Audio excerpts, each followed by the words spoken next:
Yeah, that's a really good question, and that's in fact one of the big questions that exists right now. And it's closely associated. I think maybe Ned Block is someone who is an early, at least in the current contemporary perspective, an early person who's sort of pressing this kind of issue. So Ned is a professor at NYU, and he used to be at MIT before that, and he's made a lot of contributions to the philosophy of mind, and probably is a well-known person. I don't know actually if you've read any of his stuff, but Yeah. I'm assuming you have.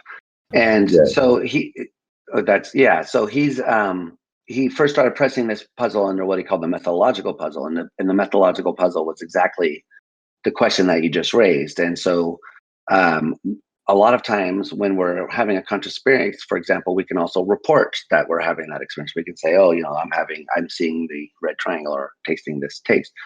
And so there's a question that's going to be something that's highly correlated with the occurrence of conscious experience, so that there's this ability to report. And so if you find this activity in the brain, which corresponds to what you think of as high level cognitive processes, then there's always going to be this question, what you just raised, about how can we tell that's really part of what we'll call like the neural correlative consciousness, where that's the minimal brain activity responsible for having a kind of experience. How can we tell that this is one versus the other?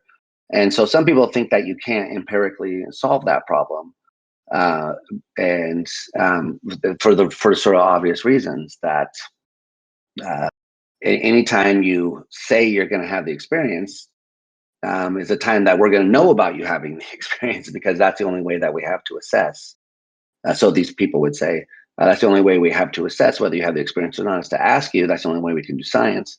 And so if we can't ever tell the difference between you actually having the experience and you just having the state by which you report the experience, then we're going to have this confound which is eternally there. So Ned Block famously argued that what we want to do is kind of triangulate in on the question, and that we're not going to have a direct sort of answer to the question, but rather we have to look at the kind of broadest swath of possible evidence, and that comes in from multiple layers. So we want to look at the evidence that comes in from psychology, the evidence that comes in from neuroscience, and also philosophy to some extent. And we want to see how those kind of things all hang together, and in terms of different theories, and make sense of kind of connections between them.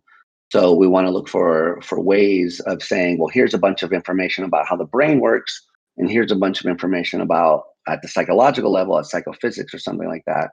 And then we want to see how they overlap each other. That's what he called the mesh between psychology and neuroscience.